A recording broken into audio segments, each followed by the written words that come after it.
Айбек Джанушевич, насколько вы уважаете свое кресло, свою должность?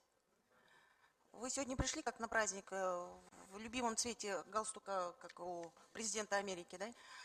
Проблемы пробок, проблемы строительства хаотичного, которое продолжает все равно строиться, проблемы экологии, ну, проблем много в столице.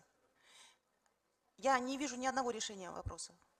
Знаете, как-то вы сами, мы как-то обсуждали, одного из мэров как-то называли мэра дровосек. Вас как будет называть? Тополя здоровые, которые вы говорили всем о том, что у них у всех корневища гнилые, у них стволы гнилые, а фактически 80% тополей, которые вы срубаете, они все здоровые. Пробки все обещали. С самого начала, как только вы приступили к должности, вам об этом говорили. Проблемы одни и те же, мы их знаем. Почему они возникли, мы тоже знаем. Но мы не видим ни одного решения вопроса. Если вы не справляетесь с этим своими полномочиями, может, стоит тогда передать кому, кто сможет это исполнить?